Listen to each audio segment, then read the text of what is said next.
For the past few weeks in Destiny, Eva has been at her spot at the tower for this year's Halloween event. She's asked us to collect spectral pages that are dropped after participating in public events and so forth, then visiting one of 3 new haunted lost sectors. Based in the Perdition on Europa, the Rift on Nessus and K1 Revelation on the Moon, these altered lost sectors work similar to a strike. You go in with a 3-person fire team, battle some lingering enemies before summoning the Headless Ones.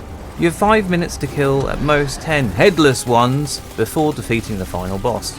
During this encounter you'll need to summon and defeat more Headless Ones that will drop pumpkin charges that will need to be thrown at the boss to lower their shield. At each stage they will become vulnerable to regular attacks.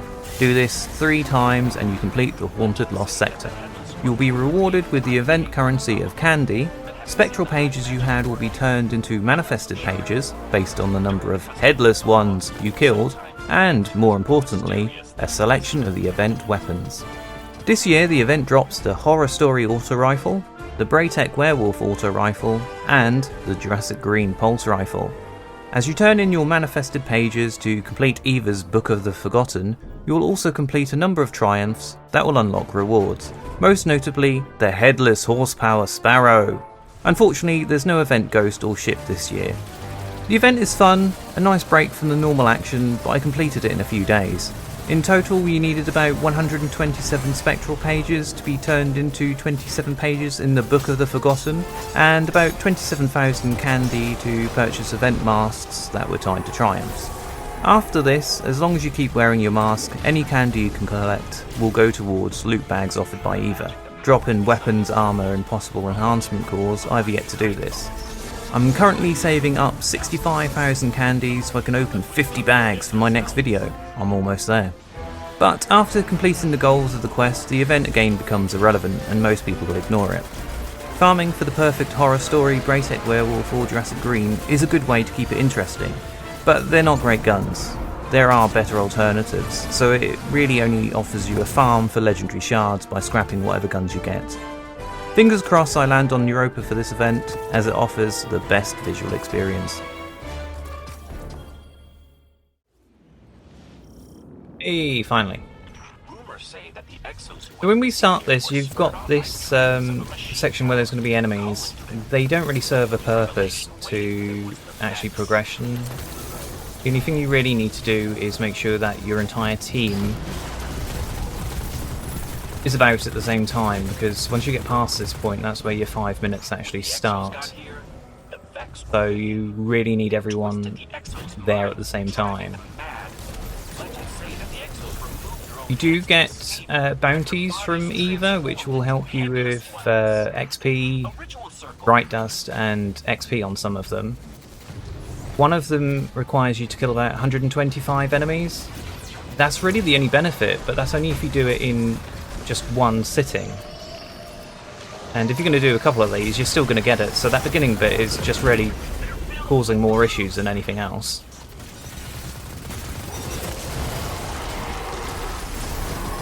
So Headless Guy will spawn in the summoning circle. That's point C, point B is there, and point A is just down there. They will get quicker as you go along, so at some stages you'll actually have to spawn the Headless One and go to the next. And then hopefully the people you're with will actually kill it quick enough. Big slight issue here. Everyone's dead. Got 23 seconds left on the other one down here.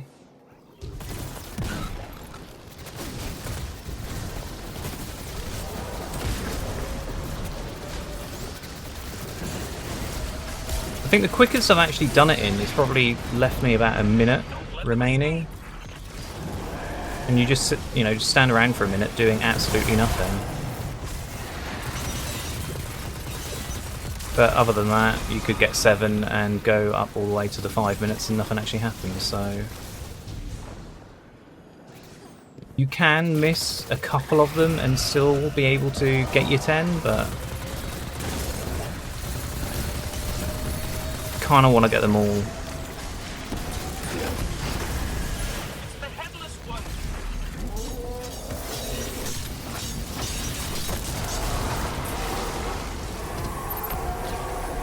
So the downside to this actual map is obviously the Vex will drop their radiation fluid on the floor, and if you stand in that too long, you will take damage.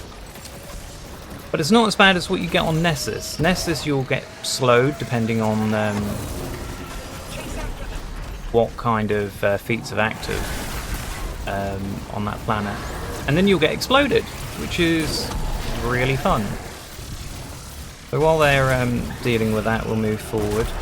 So we've got A and B going. We will just go to A. But this bad boy started.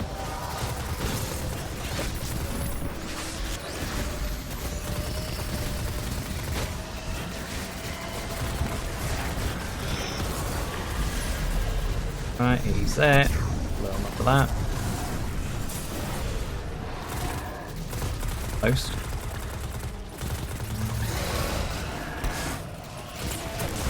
Hopefully they managed to get it. Did they get it? They did get it. So we'll go to C. Start on this. So because I'm not actually shooting it, I won't actually get that as a spectral page kill. But I've got all my pages now, so it doesn't really count for anything.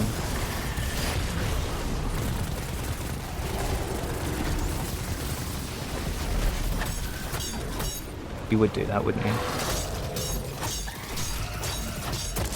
I've got 6 seconds left on one. I probably should have paid more attention to that. I'm not going to be able to get there in time.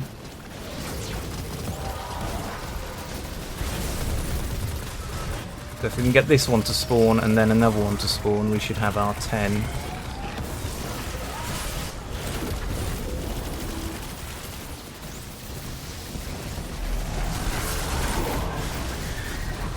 Don't think we're going to get it. Oh, yeah, we are. So let them just kill that. It's not perfect, but it's going to get the job done.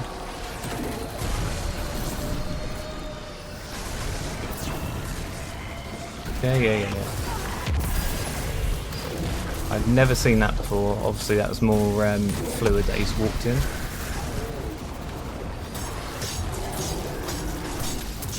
Yeah, I can multitask. Right, so we've got the 10. That's the maximum you can get, so regardless of having a few seconds left, you would not have been able to get any more than that.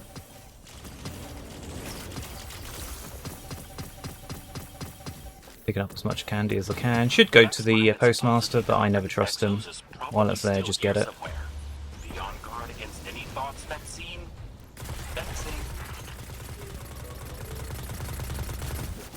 So it will not do any damage.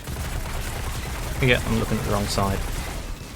So the health bar is broken up into 3 sections. You can kill him for the first third.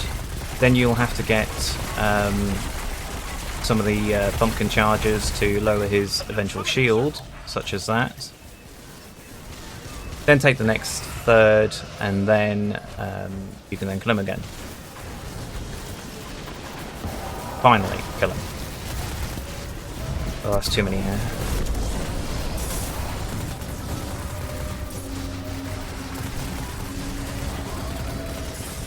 So all that fluid on the floor is going to be awful if you get blown into it.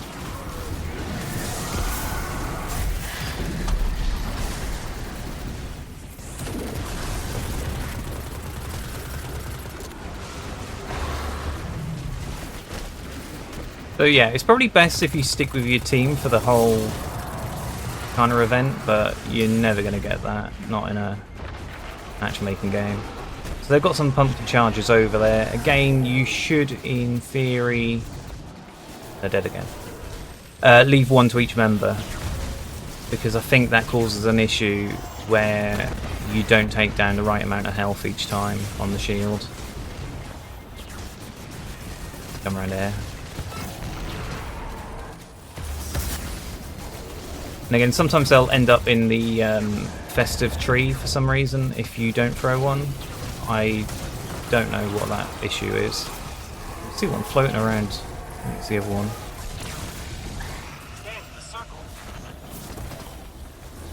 So if you want to, you can just use the pumpkin charges on anything. You don't necessarily need to do it on this boss or whatever it is.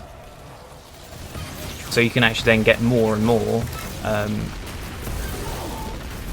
of the headless ones, but again, it doesn't really serve a purpose. If you've got more pages that you need done, then yeah, but you're going to have to do that with your own fire team to actually benefit from that, because you don't actually get any extra rewards for it other than getting more pages. But if that's the case, you might as well just do a fresh one every time.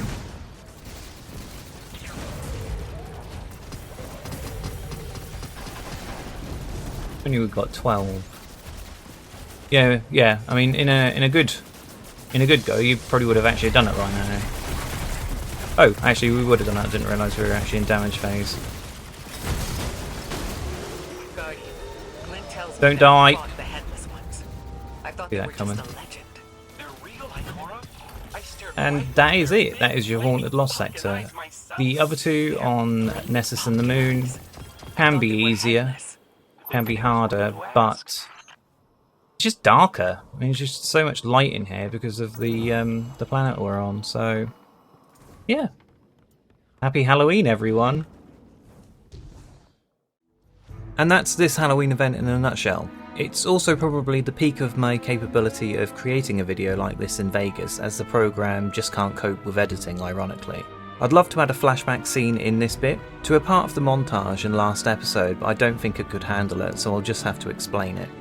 I haven't recorded anything in the past 2 months while I was on the grind to maximise my characters to 1330.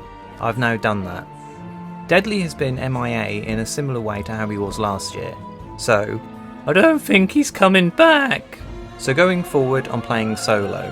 That wasn't until I spotted a player in Gambit who impressed me as he knew how to play it. After a week of waiting, he accepted my friend request through Steam, and he invited me to join his clan. I originally wanted to show this game as a new player playing, but unfortunately in the process of the grind, I had to play the Prophecy Dungeon and the Vault of Glass raid, as they offered +2 power pinnacles that made the progress quicker. I also gave in to playing the Grandmaster Nightfalls as I wanted the loot, and I'll revisit these game modes as a more experienced player, which should make the experience more enjoyable in the future. The difficulty going forward is the same as before. Prophecy is relatively easy and only requires 3 people. The Grandmaster Nightfall on paper is the hardest event in the game, and it is also doable, but with 3 people. You can see where this is going. I have only played the raid once with the clan, and the other 9 times or so I've been doing it with Bungie's Looking for Fire team. That's located on their website, where random players can join random players. It's like matchmaking, but Bungie chooses to make it more difficult and put it outside the game. But these are future issues, so for now, happy Halloween, and thanks for watching.